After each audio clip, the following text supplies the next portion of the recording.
So I recently rewatched Ben 10 Race Against Time, released in 2007, directed by Alex Winter. Now, I don't mean to sound harsh right away, but I have to be honest, I don't understand why they say this movie was directed, because there are many points throughout the movie where it feels like either Winters was directing with his eyes closed, or maybe he wasn't even on set, or maybe he was on set. Maybe he stumbled across the set and didn't read the script, didn't know what he was directing, and everyone just went along with it. You get my point. Directing, no good. I hadn't seen this movie in over a decade, I think, well over a decade, so I thought it was due for a rewatch. This is the only piece of Ben 10 media that I've ever seen in my life. I know there is a sequel to this movie called Alien Swarm, but I think I only saw that movie only once. Don't remember anything about it, so I can't say that I have seen it exactly. And I haven't seen any of the original shows. I haven't seen the source material for this movie, so I can't exactly say how this movie differs from any other Ben 10 piece of media. But I don't think I have to in order to say that this is a horrible movie in terms of acting, story, and pretty much everything else. So today I just want to break down the movie for fun, express my criticisms for it. Also, chances are that people don't even know this movie exists, or maybe this is a movie that the Ben 10 fandom probably chooses to ignore. But who knows, maybe there's someone out there who is a huge fan of this movie, who loves this movie and wants to change my mind, open my eyes to see that this movie is actually a masterpiece. I'm willing to change my mind. I'm just gonna shut up and get right into it. The movie begins by establishing that the villain is a malicious asshole who hates welcome signs.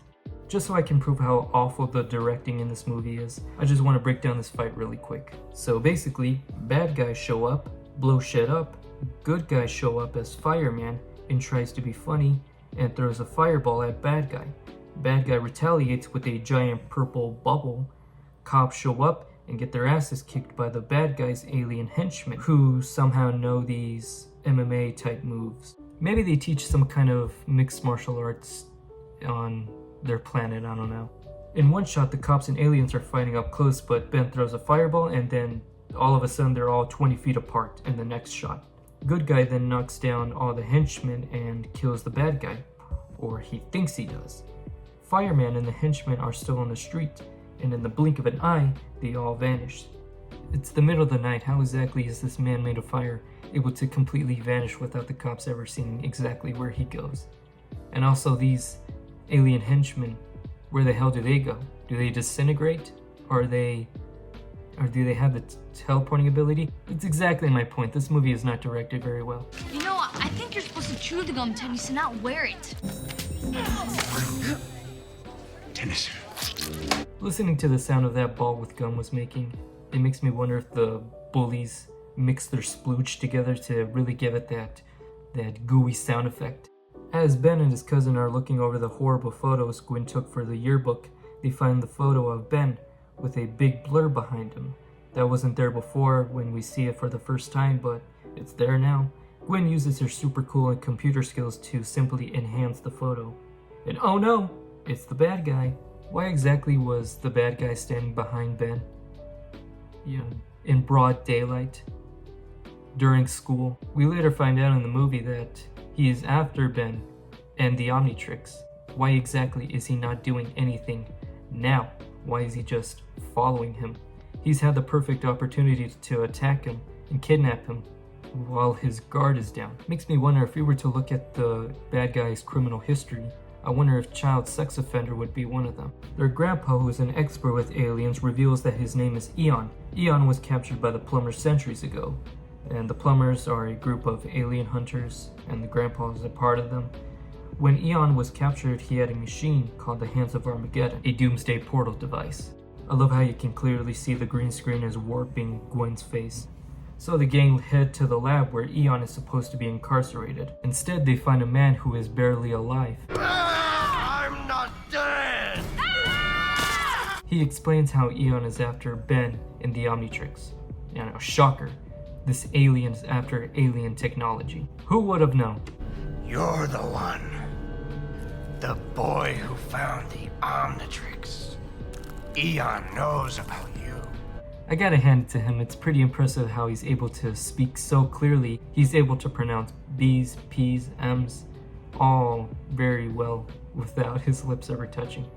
Oh well, he doesn't have lips anymore. You get my point though. So the crew head to the hardware store that has a secret enormous bunker where the few remaining plumbers still work, and where the Hands of Armageddon is hidden. Sorry about that detention the other day, Ben. Didn't want to blow my cover. Why exactly does he say that as if anyone would have suspected him of being an alien hunter if he hadn't punished Ben?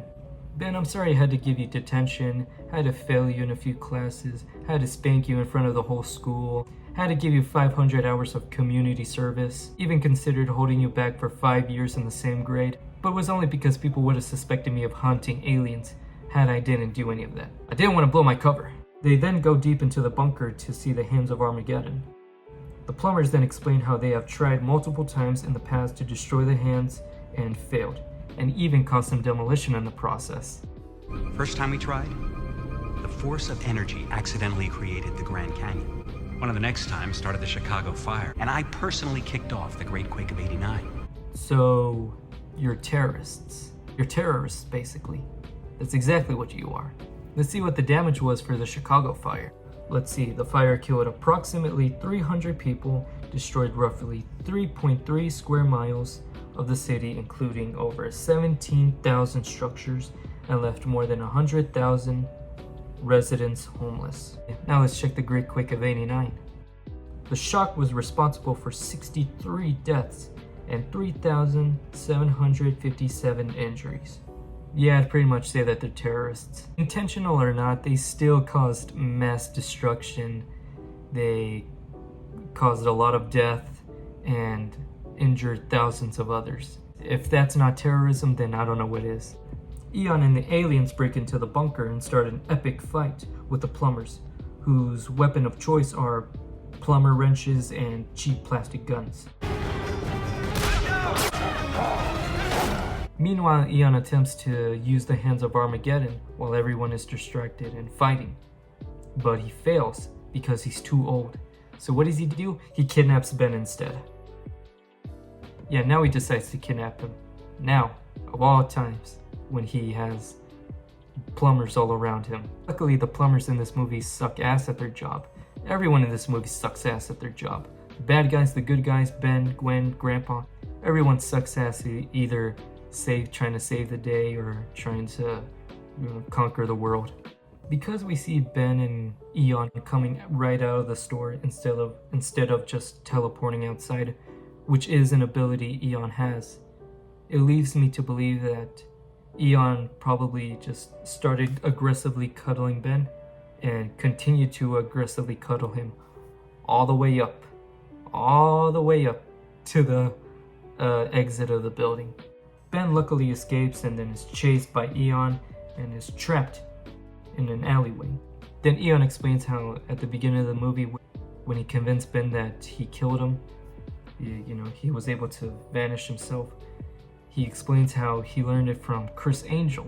It was a magic trick that Chris Angel taught him many years ago, him and his people. So I'm in the process of editing this video, and as I'm editing, I completely forgot to mention how he explains how he vanished, but didn't explain why he vanished. What was the point of faking his death to him?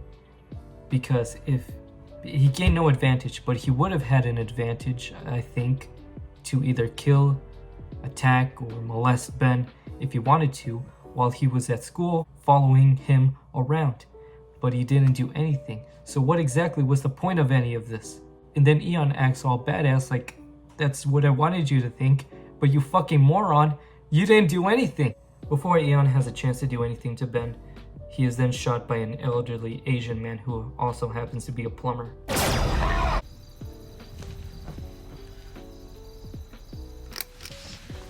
Grandpa. Listen, if I were Ben in this situation and I literally just walked into my room, laid on my bed, and then my grandpa turned on the light and revealed that he was just sitting in my room in a chair, all alone in the dark, came up, sat next to me on my bed, laid one hand on my thigh, I would be very concerned for my well-being. Next day at school, there are undercover plumbers that are protecting Ben from Eon, including this old lady selling flowers. But we just watched the plumbers and the aliens fighting, and they like to fight up close. They like to use uppercuts, they like to use running drop kicks. Either Eon or one of his alien henchmen is gonna fucking Batista bomb this poor old lady through her cart of flowers. I mean, what the hell do they expect her to do? Hello, Ben. Ben, how did you not see him? How did you not see him?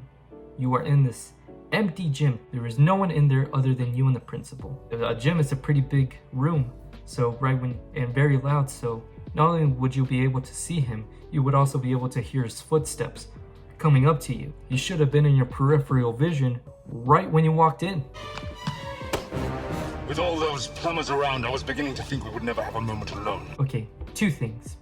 One, how did he not see him? How did Ben fail again to just open his fucking eyes and look into the right and see that Eon is standing right there just waiting to cuddle him again? And number two, Eon is 100% a pedo. Alright, now I understand why this movie is called Race Against Time. It's because Eon and Grandpa are in a race. They're racing each other to see who can get to Ben first. Ben turns into Rockman and fights Eon in this terrible fight scene.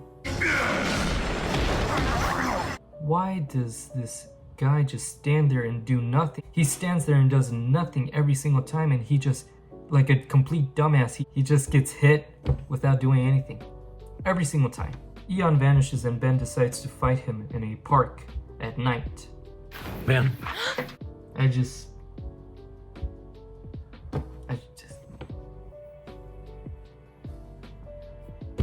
Turn your fucking head, Ben. The RV then explodes, and I imagine that was probably the plumber's doing. And Eon captures Ben, Grandpa, and Gwen. Grandpa?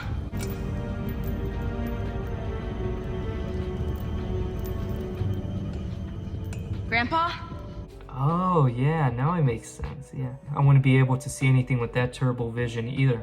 I mean, my god, he can barely see a thing. He could barely see right in front of him. I've obviously been joking about Eon wanting to molest Ben and Grandpa. Well, maybe. I'm not sure about Grandpa. But I know that Eon doesn't want to molest Ben. But there are a few lines in here that, out of context, that is exactly what he's insinuating. It's my DNA that will be released from the Omnitrix. I am the alien life form that will soon overwhelm you. Eon uses the Omnitrix to turn Ben into a younger, more powerful, and even shittier acting version of himself. This version of Eon will be able to control the hands of Armageddon better because he's younger, he's more strong, and he's gonna open a portal so the people from his planet, the aliens from his planet, will be able to come to Earth and be able to conquer the Earth and kill everyone. And it does work for about 2 seconds until Grandpa and Gwen free themselves and stop Eon. Gwen then tries to revert Eon to Ben by saying some encouraging words. Ben's hissing, you stupid idiot! Grandpa's in trouble! Peace. I think this version of Eon, even though he's strong, more good-looking, and worse in acting, he still inherited Ben's bad eyesight because he's missing all of those. He's missing all of his shots. The poor guy just can't escape his bad eyesight. Through the power of love, Eon reverts to Ben. Did Grandpa take care of the hands? Ben? You fucking moron, just turn your fucking head! So everyone helps Grandpa, and now the world is finally safe.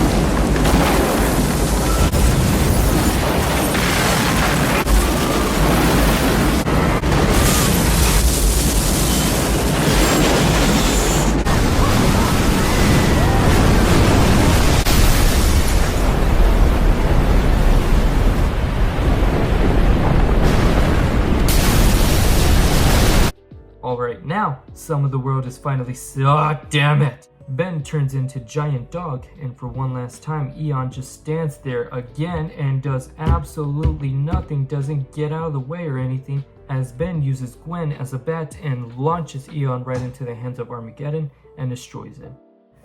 Gwen and Giant Dog go to a talent show that they signed up for towards the beginning of the movie and perform a magic trick where Giant Dog turns back into Ben and came in second place. Yeah, this magic trick involving a fucking alien came in second place to this ray gun ass dance routine, and that's where the movie ends. Yeah, that's it. If you enjoyed watching this, feel forced against your will to subscribe and like and all that. See ya.